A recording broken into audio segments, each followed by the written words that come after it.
اس وقت بھارت کے اپنے جو اندرونی حالات ہیں بہت ہی دگرگوں ہیں، کافی خراب ہیں۔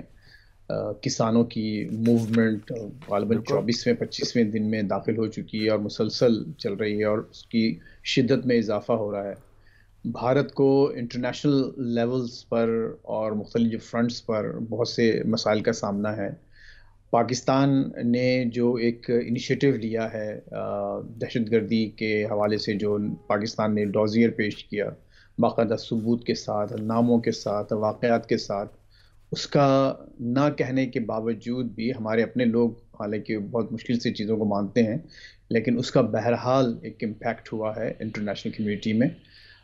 واشنگٹن میں وہ چیز باقاعدہ نوٹ کی گئی ہے۔ یہاں کے جو مشہور میگزینز ہیں، اخبارات ہیں، ان میں ان شواہد کا، اس ڈوزیئر کا ذکر ہوا ہے۔ ابھی پچھلے 2 روز پہلے ہی کرسچین سائنس مانیٹر نے بڑی ایک تفصیلی اس پہ رپورٹ لکھی اسی ڈوزیئر کے حوالے سے، اور انہوں نے اس میں پاکستان کی یہاں جو سفیر ہیں واشنگٹن میں، ڈاکٹر اسد مجید صاحب، اسد مجید صحیح، خان وہ صاحب، مستقل مندوب جو جو ہیں۔ جی ہاں ان کا انٹرویو کیا۔ اس کے علاوہ جو اور اسی مضمون میں بہت تفصیل کے ساتھ اس نے ڈوزیئر کا ذکر کیا، اور جو اس میں اہم کوٹ میں جو آپ کو دینا چاہتا ہوں، اس میں جو جیمز ڈابنز تھے، جو افغان پاکستان پر صدر اوباما کے خصوصی نمائندے تھے، جو صحیح ہال بروک پہ جو پوزیشن حاصل تھی وہ ان کی، تو انہوں نے یہ کہا کہ وہ جو ڈوزیئر پیش کیا گیا ہے اس کا واشنگٹن میں اور انٹرنیشنل کمیونٹی میں ایک اثر ہوا ہے، اور لوگوں نے اس کو نوٹ کیا ہے۔ یہ ایک امریکن بڑے سینئر سفارتکار نے، تو یہ بہرحال ایک پاکستان نے جو انیشیٹو لیا، پاکستان نے جو ایک کام کیا ہے سفارتی سطح پر، اس سے وہاں پر بے چینی ضرور پیدا ہوئی ہے، اور خود ان کے جو اپنے اندرونی حالات ہیں اس وقت، اور آپ کو معلوم ہوا کہ بھارت اس وقت دنیا کا سیکنڈ بدترین ملک ہے جس میں کرونا اتنی تیزی سے پھیلا ہے، امریکہ میں سب سے زیادہ، بالکل اور اس کے بعد بالکل۔ پھر اب انڈیا، بھارت۔ اچھا، اس سے وہاں کی معیشت بہت بری طرح سے متاثر ہوئی ہے، صحت کی جو فیسلٹیز ہیں بہت وہ متاثر ہوئی ہیں، اور پھر ایک میں جو فیض سر، میں بالکل اس طرف تو آؤں گا کہ بھارت کی صورتحال کیا ہے، وہاں پہ کیا کچھ ہو رہا ہے، اور میں اسی بلکہ اقوام متحدہ پہ بھی جاننا مجھے یہ ہے کہ آپ کو یہ کیسا لگ رہا ہے کہ وزیر اعظم نے واضح طور پہ انہیں بول دیا ہے کہ ایسی میں کوئی بھی مہم جوئی نہ کرنا۔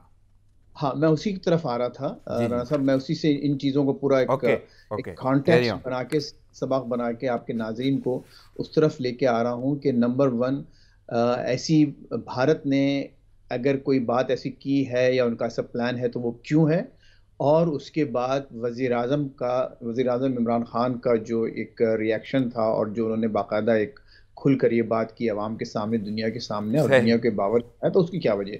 تو میں وہی اسی کانٹیکس، اسی پس منظر کی طرف آپ کو لے جانا چاہ رہا ہوں کہ اس وقت بھارت میں جو بے چینی اور جو بوکھلاہٹ ہے، خصوصاً رولنگ پارٹی میں، اور وہاں کی اپنی جو مائنورٹیز میں جو شدید مخالفت، خصوصاً بہت بڑی ایک مسلم کمیونٹی وہاں پر، 22-23 بلکہ 25 کروڑ سے زیادہ وہاں مسلم عوام ہیں، تو ان سب کی وجہ سے اس وقت پرائم منسٹر مودی بہت ہی ایک غلط سچویشن کا شکار ہیں، اور ظاہر ہے کہ صحیح جب بھی وہ ایسی وہاں پر، یہ عموماً یہ رہا ہے بھارتی لیڈرشپ کا کہ وہ پھر اپنی بارڈر کی طرف دیکھتے ہیں، پاکستان کی طرف دیکھتے ہیں، اور پاکستان کے ساتھ کچھ ایسی چھیڑخانیاں کر کے اپنے عوام کی توجہ وہاں سے ہٹاتے ہیں۔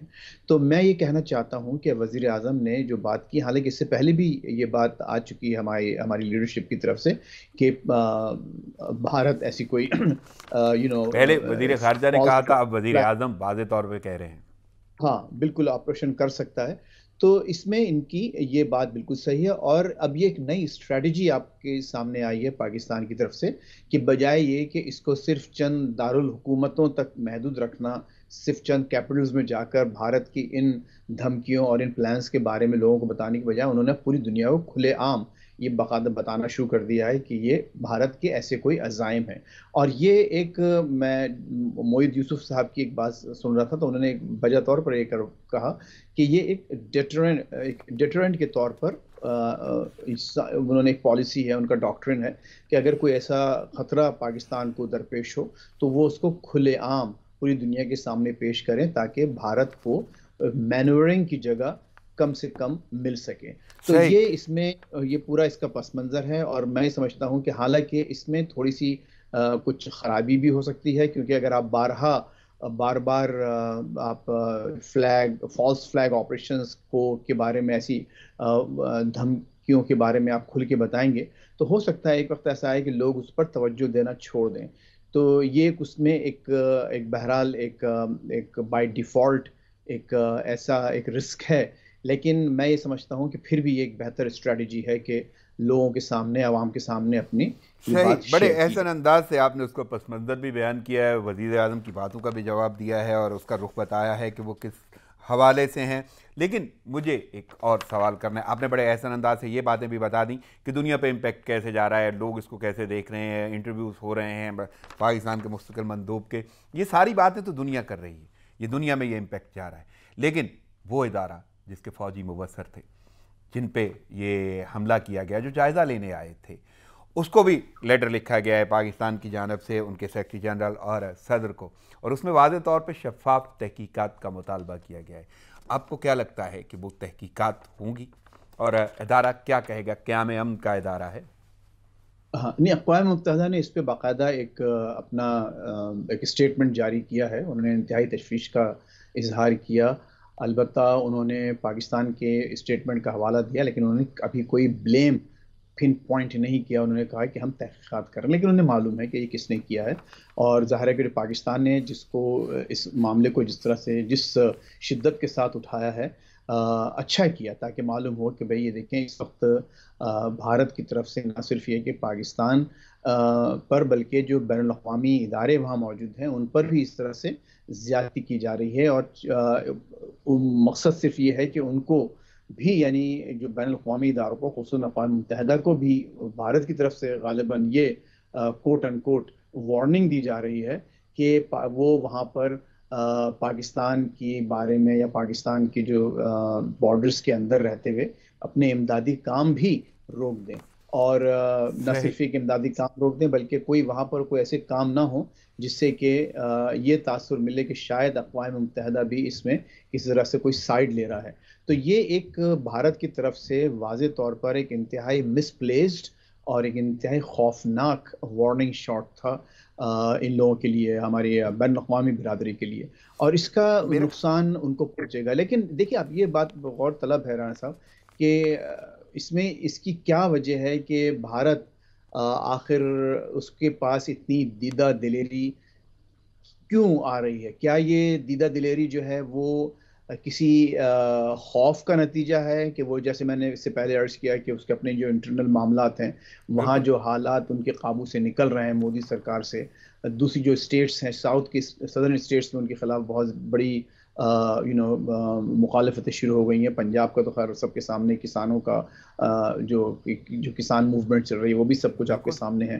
پھر اس کے علاوہ جو بین الاقوامی طور پر سکھ برادری نے جو ایشوز اٹھائے ہیں, اور آپ دیکھیں کینیڈا کے وزیر اعظم نے باقاعدہ, یہ بہت بڑی بات ہے کہ ایک کینیڈین وزیر اعظم باقاعدہ ایک کسان موومنٹ پہ اپنا ایک خیال کا اظہار کرے, تو اس سے اندازہ یہ ہو رہا ہے کہ خود وہاں جو سکھ موومنٹ ہے, جو انٹائی مودی اور انٹائی بی جے پی, وہ بھی بہت بڑھتی جا رہی ہے. تو یہ تمام باتیں ایسی ہیں کہ جن کی وجہ سے وہ سمجھتے ہیں کہ یہ اور بہت ہی غلط سوچ ہے کہ وہ یہ سمجھتے ہیں کہ شاید یہ سب حرکتیں کر کے, اقوام متحدہ کو انوالو کر کے اور پاکستان کے ساتھ چھیڑخانیاں کر کے وہ دنیا کی توجہ ہٹا سکتے ہیں. یہ ایک خام خیالی ہے. اور پاکستان, جیسے اس سے پہلے بھی میں نے عرض کیا تھا آپ کے ایک دوسرے پروگرام میں, کہ پاکستان کو اس طرح سے نہیں لینا چاہیے. وہی ٹھیک ہے, ہماری اپنی کمزوریاں ہیں, ہماری اپنی معاشی کمزوریاں ہیں, لیکن اس سے یہ ہوگا کہ پاکستان مزید مضبوط ہوگا, پاکستانی قوم ایک جگہ اکٹھا ہوگی. اور وہ لیکن کیسر ایک اور بڑا اہم معاملہ ہے. مطلب جس طرح میں نے یہ سوال کیا تھا کہ تحقیقات ہونی چاہیے, اور آپ نے بولا کہ اسٹیٹمنٹ آ گیا اقوام متحدہ کا, لیکن وہ واقعی تحقیقات ہو جاتی ہیں اور اقوام متحدہ یا ادارہ اس کے بارے میں واضح کر دیتا ہے دنیا کو کہ اس میں بھارت ملوث تھا. ایک تو یہ چیز ہے کہ اس پہ, کیونکہ رحمان ملک صاحب نے ایک بیان دیا ہے کہ اس کی سیکورٹی کونسل رکنیت جو ہے بھارت کی وہ ختم کی جانی چاہیے, کیونکہ اقوام متحدہ کے ان پہ حملہ کیا گیا ہے, اقوام متحدہ کے آبزرور گروپ پہ. اچھا, ایک تو یہ کہ کیا اقوام متحدہ کی جانب سے کوئی ایسا ریئیکشن آئے گا کہ واقعی کوئی ممبرشپ یا سیکیورٹی کونسل کی رکنیت جو ہے وہ معطل ہوتی ہوئی نظر آتی ہے؟ لیکن اگر ایسا نہیں ہوتا تو پھر بھارت کا رویہ آپ کیسے دیکھ رہے ہیں؟ یعنی وہ تو پھر کھل کھلا کے یہ بولے گا کہ ہم تو کسی اقوام متحدہ کو بھی کچھ نہیں سمجھتے۔ دیکھیے، میں نہیں سمجھتا کہ اس معاملے کی بنیاد پر بھارت میں جو سیکیورٹی کونسل کی ممبرشپ اس کو مل رہی ہے اگلے مہینے سے، وہ معطل ہو جائے گی یا ختم کر دی جائے گی۔ اور اس میں تھوڑا سا ذرا ہمارے رحمان ملک صاحب کو یہ بھی سوچنا چاہیے یہ بات کرتے ہوئے کہ خود پاکستان نے بائی دی وے بھارت کو اس ممبرشپ کے لیے ووٹ دیا تھا، اور صحیح اس کی کوئی مخالفت نہیں کی گئی۔ تو صحیح یہ ٹھیک ہے۔ بھی یہ بھی ایک ہمارا ایک قومی تضاد ہے۔ تو اور آئی ہوپ کہ ہمارے لوگ ناظرین اس بات کو بھی سمجھتے ہوں، جانتے ہوں کہ ایسا بھی ہوا ہے۔ اس کے کیا پروسیجرز ہیں یہ تو میں نہیں سمجھتا، لیکن ایک بات مجھے اچھی طرح سے معلوم ہے، وہ یہ کہ یہ معاملہ بیسیکلی اسٹیٹ اسپانسرڈ یا اسٹیٹ ٹیررزم کے ضمن میں آتا ہے، اس کے ضمن میں آتا ہے کہ یہ باقاعدہ ایک ریاستی دہشت گردی ہوئی ہے ایک عالمی ادارے کے خلاف۔ اب بالکل اس میں جو عالمی پاورز ہیں اور پاکستان اس کو کس طرح سے آرٹیکولیٹ کر کے فارمولیٹ کر کے پیش کرتا ہے، اور اگر اس میں عالمی جو جیسے میں نے جن طاقتوں کا ذکر کیا، اس میں امریکہ کا بہت بڑا دخل ہوگا۔ اگر امریکہ کو پاکستان کسی طرح سے یہ کنوینس کر دیتا ہے کہ یہ معاملہ ایک عالمی دہشت گردی کے زمرے میں آتا ہے اور انڈیا کو اس فہرست میں شامل کیا جانا چاہیے یا کم از کم واچ لسٹ پہ جانا چاہیے، اور اس کے گرد جو ہے اس انداز سے گھیرا تنگ ہونا چاہیے۔ اور پاکستان کے پاس دیکھیے نا، وہ جو آپ کی ڈس انفو لیب یورو ڈس انفو لیب کی جو بالکل رپورٹ آئی ہے کہ پچھلے 15 سال سے وہ کس طرح سے باقاعدہ نہ صرف یہ کہ انہوں نے اپنے عوام کو بیوقوف بنایا ہے، بلکہ بڑے بڑے دنیا کے جو بڑے ممالک ہیں وہاں کے اداروں کو کس طرح سے مس یوز کر کے، جھوٹ بول کے، فراڈ کر کے ڈس انفارمیشن کی ایک پوری مہم چلائی ہے پاکستان کے خلاف۔ تو پاکستان کے پاس اس وقت اتنا زیادہ مواد ہے کہ اگر اس کو صحیح انداز سے اپنی ایک بھرپور سفارت کاری کے طور پر سامنے لے کے آتے ہیں تو آپ ایک بہتر آؤٹ کم کی توقع رکھ سکتے ہیں۔ خصوصاً صحیح اگر آپ اس وقت جو معاملات ہیں آپ کا مڈل ایسٹ میں، یعنی یو اے ای اور سعودی عرب کے ساتھ جو معاملات ہیں، اس میں آپ کو یہ پوری جو چیزیں ہو رہی ہیں اس سے زیادہ مدد لینا چاہیے۔ اس وقت دیکھیے ہمارے معاملات ہم مانے نہ مانے، حالانکہ ہمارے فارن منسٹر صاحب وہ اس بات کو ماننے کو تیار نہیں ہے کہ ہمارے حالات اور ہمارے جو ان سے تعلقات ہیں وہ خراب ہیں۔ اس وقت واقعہ یہ ہے کہ اس وقت بدترین سطح پر ہمارے ان سے جو ریلیشن شپ ہے، ان سے جو ایک جو تعلقات ہیں سعودی عرب سے اور یو اے ای سے، وہ ہماری بالکل لویسٹ بدترین سطح پر موجود ہیں۔ اور ہمارے ساتھ صحیح وہ باتیں ہو رہی ہیں، ایسا لگ رہا ہے کہ جیسے باقاعدہ ایک بچکانہ سا کھیل چل رہا ہے کہ ہم ان سے مدد لیتے ہیں اور وہ مدد جو ہے وہ نہیں میچورٹی تو سے پہلی فیض سر، وہ میں ایک واپس۔ سوال ضرور پوچھنا چاہتا ہوں کہ یہ کل بھی جو صورتحال سامنے آئی ہے اس کے بعد کیونکہ سیز فائر کی بار بار خلاف ورزی کی جاتی ہے بھارت کی جانب سے، تو وہ جو بھارتی سینئر سفارتکار ہیں ان کی طلبی ہوتی ہے دفتر خارجہ میں، اور ان سے پوچھ گچھ بھی کی جاتی ہے، مذمت بھی کی جاتی ہے، اور واضح طور پہ یعنی ان کو نہ اس بات پہ شدید احتجاج کیا جاتا ہے کہ شہری آبادی کو نشانہ بنایا جا رہا ہے اور انہیں مراسلہ تھما دیا جاتا ہے۔ تو وہ جو طلبی ہے اس کو کیسے دیکھ رہے ہیں آپ؟ دیکھیے، وہ ایک سفارتی عمل ہے، اور یہ اقوام عالم میں ایک ایکسیپٹڈ اسٹیبلشڈ طریقہ کار ہے اپنی ناراضگی کو، اپنے احتجاج کو ریکارڈ کرانے کا، اور وہ احتجاج ریکارڈ کر دیا گیا ہے۔ وہ ناظم امور صاحب تشریف لائے، انہوں نے ظاہر ہے وہ نوٹ کر کے لے کے چلے گئے، اور آپ نے وہ واقعہ پورا ریکارڈ کر لیا، اور آپ کے پاس بھی اور آپ کے عوام کو دکھانے کے لیے بھی اور ایک عالمی برادری کو دکھانے کے لیے بھی ہو گیا۔ اس کے نتائج کیا نکلیں گے؟ اب تک میں نے ان طلبیوں کے کوئی خاص نتائج نکلتے ہوئے نہیں دیکھے۔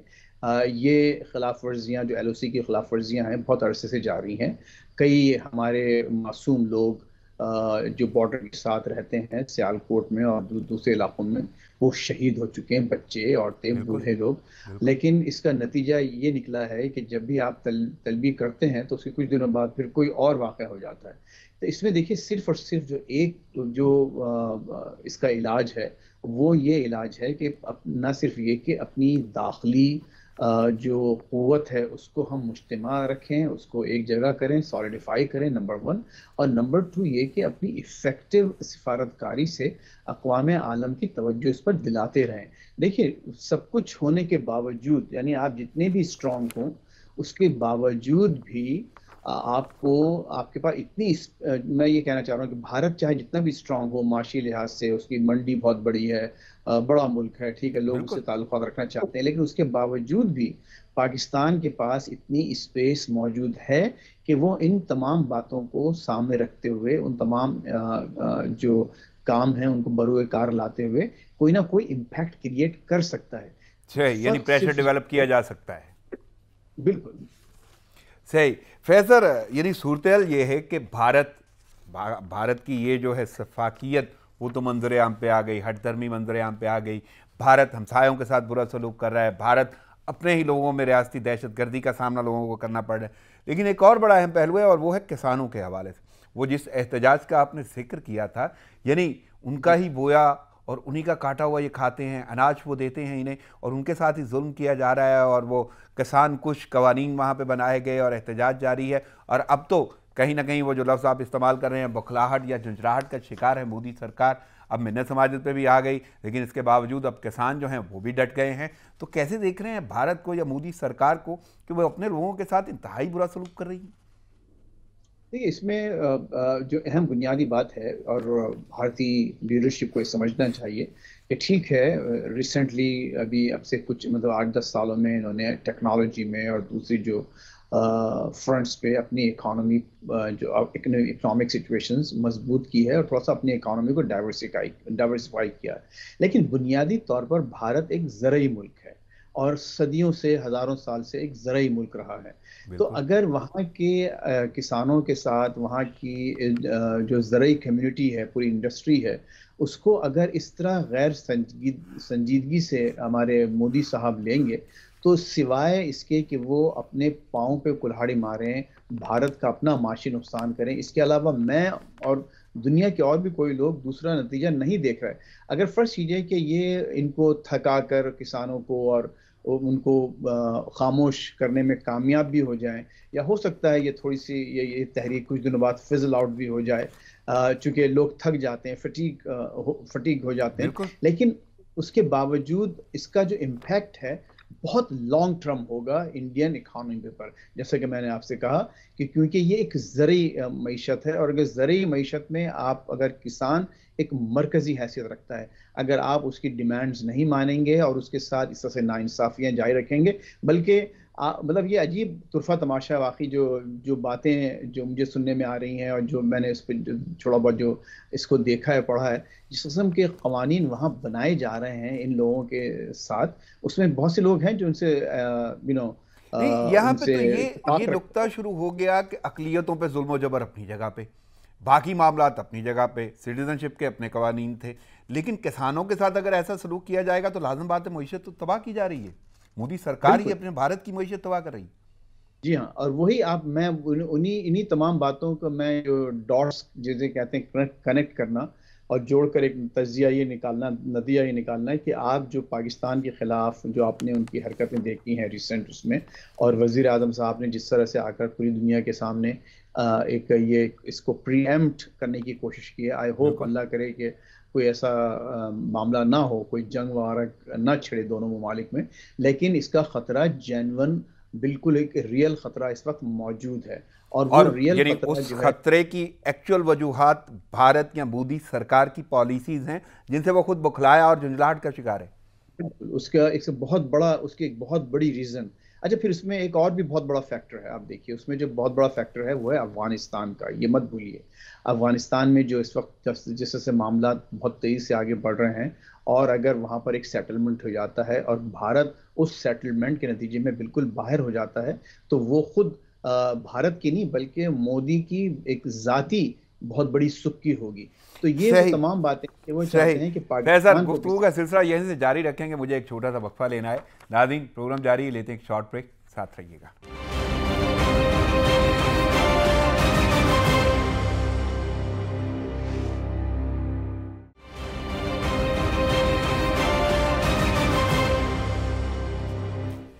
ویلکم بیک ناظرین خبروں اور تجزیوں کا سلسلہ جاری ہے، اور اس کو یہ سلسلہ جہاں سے ٹوٹا تھا وہیں سے جوڑیں گے۔ میرے ساتھ موجود ہیں واشنگٹن سے فیض رحمان صاحب۔ فیض سر، پہلے بات ہو رہی تھی کہ ہم نے بھارت کی جھنجھلاہٹ کی بات کی ہے، بوکھلاہٹ کی بات کی ہے، ہردرمی کی بات ہو گئی ہے، لیکن یہاں پہ میں ایک اور پہلو آپ کے سامنے رکھتا ہوں، اور وہ ہے بھارت کی سفاکیت کا۔ یعنی مقبوضہ کشمیر میں ان کی مشقیں جاری ہیں، ان مشقوں کے دوران عمر رسیدہ خاتون کو فائر کر کے شہید کر دیا گیا۔ آخر یہ کیا ہے اور کون پوچھے گا ان سے؟ انتہائی قابل مذمت، اور یہ وہ ظلم اور بربریت ہے جو آج سے نہیں بلکہ اب ہمیں معلوم ہے کہ ایک عرصے سے، کئی دہائیوں سے، جب سے پاکستان آزاد ہوا ہے، آپ اس کے بعد بلکہ اس سے پہلے بھی آپ نے دیکھا ہے کیونکہ کشمیریوں کے وہ وہاں پر انیس سو جو اکتیس سے جو توڑے جا رہے ہیں۔ اور اس میں جو سب سے جو مجھے تکلیف دہ بات وہ یہ ہے ران صاحب، کہ دنیا کوئی نوٹس نہیں لے رہی۔ اب مجھے صرف امید یہ ہے کہ بائیڈن صاحب واشنگٹن میں 20 جنوری کو نئے صدر کے طور پر حلف اٹھائیں گے۔ ان کا وعدہ ہے کہ انہوں نے 370 پر جو ہے وہ ایک کچھ نہ کچھ ضرور، انہوں نے اس سے پہلے اس کی مذمت کی ہے اس کی ریووکیشن پر۔ اور جو کملا ہارس صاحبہ جو نائب صدر بنیں گی، ان کے الفاظ ہیں، ویڈیو پر ہیں، کہ کشمیریوں کو ہم اکیلا نہیں چھوڑیں گے۔ دیکھیے یہ بہت بڑا وعدہ بالکل اور بہت بڑا بیان ہے، اور مجھے امید ہے کہ وہ اپنے اس وعدے کا، اپنے اس جملے کا پاس رکھیں گی، اور کشمیریوں کو، کیونکہ اس وقت میں آپ کو ایک اور بات بہت اہم بتاؤں، جس آرٹیکل کا میں نے آپ کو ذکر کیا تھا، کرسچن سائنس مانیٹر کا، جس میں ایمبیسڈر اسد مجید خان صاحب اور جیمز ڈابلنز کا انٹرویو چھپا ہے پاکستان کے حوالے سے، انڈیا کے حوالے سے۔ اس میں ڈاکٹر اسد مجید نے ایک بہت اہم جملہ کہا، بہت اہم جملہ کہا، اور انہوں نے یہ کہا کہ امریکہ ہی صرف ایک ایسا ملک ہے اس وقت جو کہ خطے میں بھارت کی جو دہشت گردی ہے، یہ بھارت کی طرف سے جو دہشت گردی اسپانسر کی جا رہی ہے، ایک امریکہ ہی ایک ایسا ملک ہے جو وہ اس کو روک سکتا ہے۔ یہ صحیح۔ بہت بڑا اسٹیٹمنٹ ہے پاکستان کے نمائندے کی جانب سے، کیونکہ آپ کو معلوم ہے اس وقت پاکستان میں جو ایک تاثر دیا جا رہا ہے وہ یہ دیا جا رہا ہے کہ امریکہ سے پاکستان دور ہو رہا ہے اور چائنا کی طرف بڑھ رہا ہے۔ لیکن صحیح۔ ایمبیسڈر کا یہ سمجھتا ہوں میں جو اسٹیٹمنٹ ہے، وہ ایک بیلنسنگ ایکٹ کے طور پر سامنے آیا ہے، کہ وہ انہوں نے یہ واضح کیا ہے کہ پاکستان امریکہ سے اپنے آپ کو دور نہیں کر رہا، بلکہ امریکہ کا اس ریجن میں، خصوصاً پاکستان اور بھارت کے حوالے سے، ایک بہت ہی امپورٹنٹ رول دیکھتا ہے۔ تو صحیح۔ یہ جو بات ہے، یہ اسی کو ہم لوگوں کو ہائی لائٹ کرنا چاہیے۔ اور اس میں جیسے میں نے اس سے پہلے عرض کیا کہ حالانکہ ہم یہ سمجھتے ہیں، بھارت نے ہمیشہ انسسٹ کیا ہے کہ یہ ایک بائی لیٹرل معاملہ ہے، جو بھی معاملات ہیں پاکستان کے اور بھارت کے وہ بائی لیٹرل ہیں، اور ہم کو بائی لیٹرل انداز سے ہی اس کو ریزالو کرنا چاہیے ان ایشوز کو۔ لیکن آپ دیکھ رہے ہیں کہ کئی دہائیوں سے، کئی سالوں سے کوئی بالکل، موومنٹ نہیں ہے ایشوز اور پر۔ حالیہ تو کارروائی نے تو ثابت کر دیا کہ بھارت کی جی ہاں، اپنی ایک تو سوچ ہے اور جب اپنا تک ایک کہ ہم انداز ہے، اور جی ریاستی دہشت گردی اپنی جگہ پہ ہے جس کا ہم ذکر کر رہے ہیں، لیکن نو منتخب امریکی جو حکومت ہے اس سے بہت ساری امیدیں وابستہ ہیں، جس کا آپ نے واضح طور پر ذکر بھی کیا ہے۔ میں مزید تھوڑا سا آگے بڑھنا چاہتا ہوں فیصل، بات کرتے ہیں دہشت گردی کے حوالے سے۔ پاکستان نے بڑی قربانیاں دی ہیں، اور وہی قربانیاں ہیں کہ جس کی وجہ سے آج ہم پرامن فضا میں جیتے ہیں، اور وہ قربانیاں جو بھی دے رہا ہے وہ رائے گاہ نہیں جائیں گی، یہ عسکری قیادت بھی کہتی ہے اور ہماری سول قیادت بھی کہتی ہے، اور اس میں شک بھی کوئی نہیں ہے۔ ایک اور کارروائی ابھی جو تازہ ہوئی ہے، یعنی دھرتی ماں کا ایک اور سپوت وطن کی خاطر جام شہادت نوش کر گیا، اور آوران میں سیکیورٹی فورسز کی کارروائی ہوئی، جس میں فائرنگ کے تبادلے میں، دہشت گردوں سے فائرنگ کے تبادلے میں لانس نائک محمد اقبال شہید ہو گیا ہے۔ اور یہ جو شہادتیں ہیں واقعی یہ رائے گاہ نہیں جائیں گی، واضح اظہار اس کا کیا جاتا ہے۔ تو کیسے دیکھ رہے ہیں؟ پاکستان نے واقعی کلا کما کیا اور بہت بڑی جنگ لڑی۔ جی ہاں، یہ دیکھیے اس میں کوئی شک نہیں ہے کہ جو بھی پاکستان کے اندر جو کاروائیاں ہو رہی ہیں، اس میں ایک ہمارے لیے جو تشویش کی بات یہ ہے کہ حالانکہ اس وقت ہم باقاعدہ کسی حالت جنگ میں نہیں ہیں، حالت بالکل جنگ جو ہے وہ ہماری دہشت گردی کے خلاف ہے جو جنگ ہے، لیکن پاکستان کی کئی جو ریسورسز ہیں، کئی وسائل ان جو واقعات ہیں ان پر صرف ہو رہے ہیں۔ اور یہ نہ صرف یہ کہ ہمارے مالی وسائل، ہماری ٹیکنالوجی، ہمارے فوجی وسائل، بلکہ ہماری اپنی جانیں، اس میں اپنی جانوں کا ہم کو نذرانہ پیش کرنا پڑ رہا ہے۔ اور میں لانس نائک صاحب کی شہادت پر بالکل، محمد اقبال شہید۔ ان کو جو ہے ان کے لیے دعائیں مغفرت کرتا ہوں، اور ان کی اللہ تعالیٰ ان کے ضرور، درجات بلند کرے، جنت بالکل، نصیب یہ کرائے. وہی شہید ہیں، قربانی ہے جن کو سلام ان ہے، کو جن کی وجہ سے ہم پوری پرامن دعا فضا میں جیتے ہیں. نہیں ہے. میں تھوڑا سا ہاں سیاست پہ فیض سر گفتگو کرنا چاہتا ہوں، پاکستان کی سیاست پہ. وفاقی وزیر داخلہ شیخ رشید، اور حالیہ ابھی کچھ دیر پہلے ہی انہیں یعنی یہ قلمدان ملا ہے اور ان کے بیانات سامنے آ رہے ہیں، لیکن دوسری جانب جو اپوزیشن ہے پی ڈی ایم، ان کی جانب سے استعفوں کا معاملہ ہے اور بڑا اعلان کیے گئے ہیں وہ استعفیٰ دینے کے. بہت ساری تاریخیں بھی سامنے آئی ہیں، لانگ مارچ کے ارادے کیے جا رہے ہیں جس کا واضح اظہار بھی کیا گیا ہے. لیکن شیخ صاحب کہتے ہیں کہ فروری میں استعفوں کی خواہش مند آج ہی استعفے کیوں نہیں دے دیتے، وہ اپنا شوق پورا کر لیں. اور اس کے ساتھ ساتھ ایک اور وفاقی وزیر ہیں، ان کا بیان بھی آپ کے سامنے رکھنا چاہتا ہوں، جن کے پاس اب وہ قلمدان ہے جو پہلے شیخ رشید صاحب کے ساتھ تھا، اور وہ تھا اعظم سواتی صاحب کا بیان. وہ کہتے ہیں کہ اگر پی ڈی ایم یعنی استعفے آنے پر استعفے دے دیتی ہے تو یہ استعفے ملنے پر وہ 100 دیگیں دیں گے، تقسیم کریں گے. انہوں نے اعلان کر دیا ہے. تو کیا یہ ایسا ہی معاملہ ہے کہ جس پہ نہ تو کوئی فکر ہے حکومت کو، بلکہ انتہائی خوشی کا اظہار ہے؟ ہم نے پہلے دیکھا عمرے کے ٹکٹ بھی بانٹے گئے، ہم نے یہ بھی دیکھا کہ اب 100 دیگوں کا اعلان کر دیا گیا ہے، اور وزیر داخلہ تو یہ کہتے ہوئے نظر آتے ہیں شوق پورا کریں، جلدی سے کیوں وقت ضائع کر رہے ہیں. تو اچھا، کیسے اب دیکھ دیکھیے رہے ہیں؟ اس میں بڑی بڑی دلچسپ صورتحال ہے رانا صاحب. اگر آپ کو یاد ہو، ہم لوگ بات کرتے رہے ہیں اسی پروگرام میں اس حوالے سے، اور ہم نے کئی دفعہ یہ کہا تھا کہ جب اپوزیشن یہ کہتی ہے کہ حکومت چلی جائے گی یا حکومت کو جانا چاہیے، تو وہ روڈ میپ کیوں نہیں دیتے، وہ اپنے کوئی ایکشن آئٹمس کیوں نہیں بتاتے، وہ کیوں نہیں کہتے کہ ایسا بالکل، کیسے آپ نے ہوگا. واضح طور پہ بہت بار یہ کہا. جی ہاں. اچھا، اب وہ ہوا یہ کہ شومی قسمت سے اپوزیشن نے اپنے کم از کم ایک ایکشن آئٹم کا اعلان کر دیا، یا جو ان کے پاس جو پتے تھے وہ کھول دیے کہ جی ہم استعفے دے دیں گے، اور استعفے ہم دیں گے تو اس سے جو ہے یہ حکومت گر جائے گی، ان کے سینٹ کے الیکشنز نہیں ہو پائیں گے، اور جو کچھ بھی ان کو اس سے امیدیں وابستہ تھیں. اور اس کے بعد آپ نے شاید آپ کو یہ بھی یاد ہوگا کہ میں نے یہ بھی کہا تھا کہ استعفے جو ہیں اس وقت تک نہیں دیے جائیں گے جب تک کہ پیپلز پارٹی کو آلموسٹ 99% یہ یقین نہ ہو بالکل، کہ وہ اپنے کچھ کھوئے گی نہیں. لیکن بالکل، اس وقت جو صورتحال ہے، Peoples Party would be a big huge loser اگر وہ بالکل، استعفے بالکل. دیتی ہے، اور سندھ اسمبلی ٹوٹتی ہے، یا سندھ اسمبلی سے بھی اگر استعفے دے دیے جاتے ہیں تو کیا اسمبلی ٹوٹے گی یا نہیں ٹوٹے گی، وہ بھی ایک بہت بڑا کویسچن مارک ہے، کیونکہ حکومت یہ کہہ رہی ہے کہ وہ فوری طور پر ضمنی انتخابات کرائیں گے. تو مجھے لگتا یہ ہے کہ یہ روڈ میپ تو انہوں نے دیا اپوزیشن نے، لیکن جو انہوں نے جو دعوے کیے یا جو ایکشن آئٹمز جو لوگوں سے شیئر کیے وہ تھوڑے پری میچور تھے، یعنی وہ اس پہ بہت زیادہ سوچ بچار نہیں گئی، اس کے تمام نتائج پر غور نہیں کیا گیا. صحیح. اگر یہ استعفے دیتے ہیں، جو کہ میرا خیال ہے کہ نہیں دیں گے، اگر یہ دیتے ہیں تو اس کا مطلب یہ ہوگا کہ وہ بیسیکلی سینٹ کے انتخابات سے آؤٹ ہو جائیں گے. بالکل، سینٹ کے انتخابات سے آؤٹ ہونے کا مطلب یہ ہوا کہ سینٹ ایک ایسا ادارہ ہے جو اگر فرض کیجیے خدا نخواستہ اسمبلیاں ٹوٹتی ہیں کسی اور وجہ سے، کوئی اور ایکشن ہو جاتا ہے، تو اسمبلیاں تو ٹوٹ جائیں گی لیکن سینٹ اپنی جگہ برقرار رہتا ہے. تو صحیح. یہ اتنا بڑا رسک یہ دونوں بڑی پارٹیز نہیں لے سکتی کہ وہ سینٹ سے لیکن غائب ہو اپوزیشن جائیں، تو یہ بھی کیونکہ کہتی اگر نظر آ رہی ہے وزیر کہ ہم اعظم نے کون سا استعفے دے کے سکون سے بیٹھ جائیں گے. ہاں، اگر وزیر اعظم نے جیسے کہا ہے، اور غالباً جو اعظم سواتی صاحب نے جو بات کی ہے وہ کہ وہ دیگے بانٹیں گے، ان کو معلوم ہے کہ اگر استعفے دیے انہوں نے، ضمنی انتخابات ہو گئے، اور نتیجہ یہ ہوگا کہ وہ جو لگی بندی جو سیٹیں اس وقت سینٹ میں ان کے پاس ہیں اس سے بھی یہ ہاتھ دھو بیٹھیں گے، تو بالکل ہی آؤٹ ہو جائیں گے سینٹ سے. تو نہیں، نتیجہ یہ ہے کہ لیکن جی پی ڈی ایم جو کہہ رہی ہے، اپوزیشن یہ کہہ رہی ہے کہ ہم کون سا استعفے دے کے سکون سے بیٹھ جائیں گے. وہ کوئی نہ کوئی ایسی مہم تو چلائیں گے کہ حکومت کے لیے دشواریاں ہوں.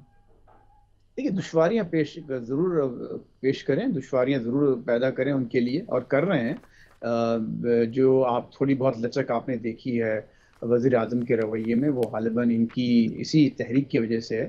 پھر سینٹ کے جو انتخابات ہیں، باقاعدہ انہوں نے جو فریق ایم کیو ایم سے بلا کے جو وعدے وعید کیے ہیں، جو ان سے باتیں کی ہیں، تو وہ بھی ایک بہت بڑا اہم فیکٹر ہے. اس کے علاوہ کئی ایسے لوگوں سے جو اس سے پہلے وہ صحیح. آج تک وزیر اعظم ملے بھی نہیں تھے، اب لیکن باقاعدہ ان سے فیض باتیں سر، کر رہے ہیں. یہ تمام چیزوں کے باوجود حکومت کو واقعی اتنا ہی کانفیڈنٹ ہونا چاہیے کہ وہ عمرے کے ٹکٹ بانٹے، وہ دیگیں دیں اور وہ اعلان بولیں کہ بھائی جلدی کر دو نا. دیکھیں رانا صاحب، بات باٹم میں اکثر کوشش یہ کرتا ہوں کہ براہ راست باٹم لائن پر نہ پہنچوں، ٹھیک ہے، ایبسلوٹ ٹرم سے بات نہ کروں، کیونکہ میرے بس کلو نزدیک ہی دے دیں کوئی بھی تھوڑا. چیز اینڈ وائٹ نہیں ہوتی، اس میں بہت سی نیوانسز بھی ہوتی ہیں، بہت سی بیچ کی چیزیں بھی ہیں. لیکن یہاں میں ایک آپ کو باٹم لائن بتاتا ہوں، بہت ہی ایک ایبسلوٹ ٹرم، وہ یہ ہے، مجھے شاید مطلب ان الفاظ میں نہیں کہنا چاہیے، لیکن دیکھیے یہ کہ خود یہ لوگ کہہ چکے ہیں، یہ کہتے ہیں کہ ہم اس سلیکٹڈ کو نہیں مانتے، اور اس سے معنی یہ نکالے جاتے ہیں کہ ہم کو سلیکٹ کر لیا جائے، بلکہ خود انہوں نے بالکل کہہ بھی دیا، بالکل. خود کہہ دیا نا کہ بہت سارے ان یہ کے اظہار ہیں، سلیکٹڈ، یعنی بہت سارے انٹرویوز میں یہ باتیں کہی گئی ہیں، یہ واضح کیا گیا ہے، یہ اظہار کیا گیا ہے. کہ یہ سلیکٹڈ ہیں، ہم یہ سلیکٹڈ ہمیں منظور نہیں ہے، میں جو سلیکٹڈ ہوں گا میں منظور ہوں گا. اچھا، اس میں کے بعد اب خود ہماری مریم نواز صاحبہ نے، جو میں نے اس سے پہلے آپ سے عرض کیا تھا کہ ماشاءاللہ انہوں نے اپنے آپ کو بہت جلدی اسٹیبلش کیا ہے ایک بالکل. قومی رہنما کے طور پر، لیکن ان کا ایک انٹرویو میں یہ کہہ دینا کہ آپ ان کو راستے سے ہٹائیں، ان کو نکالیں، اور پھر ہم آپ سے بات کریں گے. بالکل. تو واضح طور پر آپ نے یہ میسج دیا ہے کہ جس کو آپ نے سلیکٹ کیا ہے اس کو ڈی سلیکٹ کریں، اس کو ڈیلیٹ کریں، اور پھر اور ہم ہمیں کو ہم سے بات کر کے ہم کو سلیکٹ کر لیں، ہمیں موقع دیں تاکہ ہم وہ کام کر سکیں. تو جب دیکھیے، جب یہ سارے، this is the bottom line, basically this is the صحیح باٹم لائن، کہ صحیح. آپ یہ چاہتے ہیں، آپ کو معلوم ہے کہ بھی اس وقت امپائر کی انگلی سب کو معلوم تھا، وزیر اعظم نے جو بات کی تھی ان کو بھی معلوم تھا کہ کون امپائر ہے، اس کی انگلی کیا ہے، ان کو بھی بالکل. معلوم ہے یہ کون امپائر ہے. اچھا، پھر اس کے بعد آپ یہ دیکھیے، خود جو محمد زبیر صاحب ہیں وہ کہتے ہیں کہ جنرل باجوہ سے ان کی 40 سال پرانی دوستی ہے، اور وہ جا بالکل. کے ان کے ساتھ کھانے بھی کھاتے ہیں، بیٹھتے ہیں، غالباً کچھ گولف وغیرہ بھی کھیلتے ہوں گے ان کے ساتھ. تو جب اتنی قریب ان کے ساتھ دوستی ہے تو جو چیزیں کہی جاتی ہیں وہ یہی کہی جاتی ہیں نا کہ بھائی آپ، اور انہوں نے کہا، خود زبیر صاحب نے کہا کہ ان 2-3 میٹنگز جو ان کے ساتھ ہوئی، طویل ملاقاتیں ہوئی، نہ صرف انہوں نے کھانے کھائے بلکہ مریم نواز اور نواز شریف کا بھی ذکر وہاں پر آیا، بالکل. اور انہوں نے ان کے لیے باقاعدہ ریلیف مانگا. تو ابھی دیکھیے، یہ اب ہم عوام، میں یہ نہیں کہتا کہ ان لوگوں کا قصور ہے یا ان کو سیاست نہیں کرنی چاہیے یا یہ ان کی سیاست کا انداز غلط ہے، لیکن پاکستان کی اس وقت جو سیاست ہو رہی ہے اس میں عوام جو ہے بیچارے بلا وجہ بیچ میں پیسے پس جا رہے ہیں. پس رہے اب ہیں، اس لیے بالکل پس رہے ہیں. چلیں میں کہ تھوڑا ہاں، سا آگے بڑھتا ہوں تو کراچی کی جانب چلتے ہیں، یا سندھ کی جانب چلتے ہیں. سندھ کی جانب سے صوبائی وزیر ہیں سعید غنی، انہوں نے بھی وفاق پر الزام لگایا، وہ کہہ رہے ہیں کہ جی ہمیں حقوق نہیں دیے جا رہے، اور ورکرز ویلفیئر فنڈ کی رقم جو ہے وہ حکومت کے پاس ہے، وفاقی کی حکومت، اور مختلف اثاثے صوبوں کو نہیں دیے. یعنی یہ بڑے عجیب قسم کے الزامات ہیں. تو کیسے دیکھ رہے ہیں ان الزامات کو بھی کہ صوبہ سندھ یہ کہتا ہوا نظر آتا ہے؟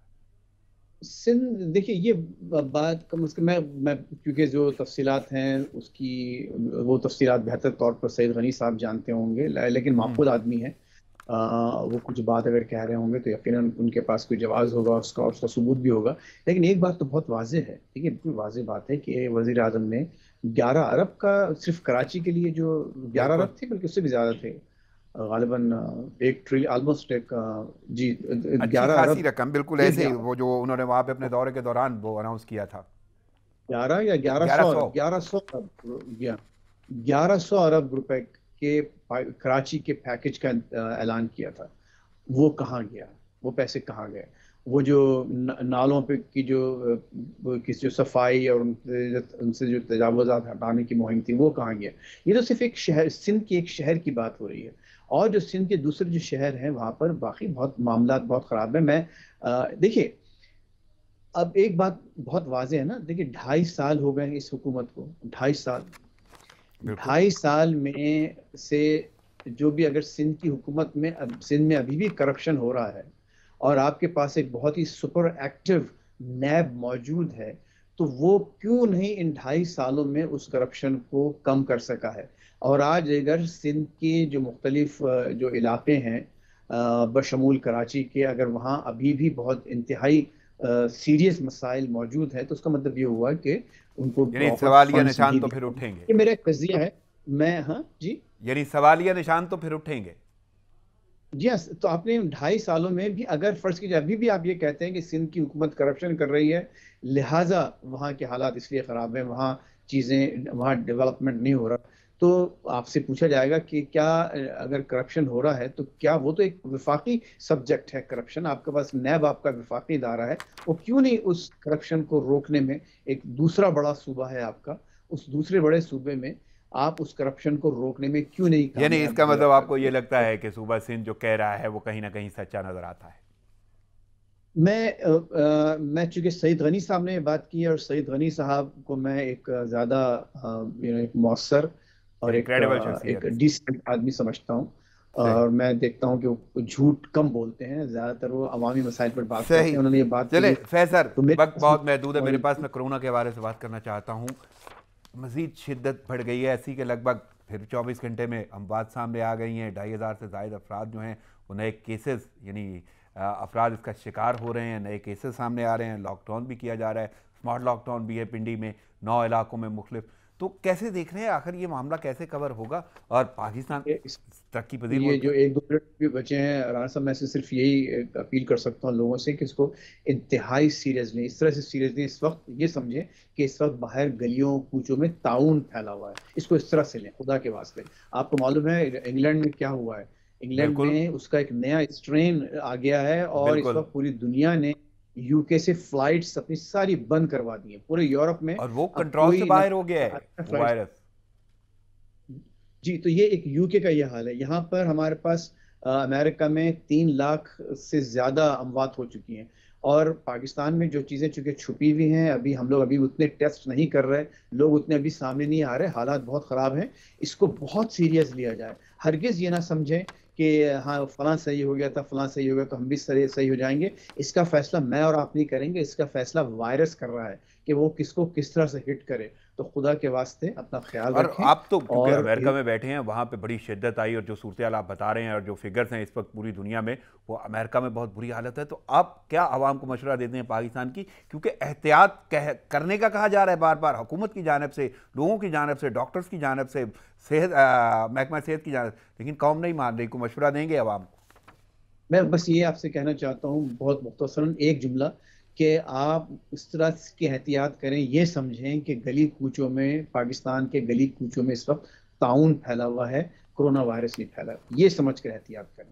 صحیح. یعنی عوام کو بہت خیال رکھنا ہوگا، احتیاطی تدابیر اپنانا ہوگی. فیض سر، وقت کی قلت کے باعث مجھے اجازت لینا ہوگی. آپ کی شرکت، وقت اور تجزیے کا بہت شکریہ. ناظرین، پروگرام کا وقت ختم ہوا جاتا ہے، مجھے اجازت دیجیے. دعاؤں میں یاد رکھیے گا. اللہ نگہبان.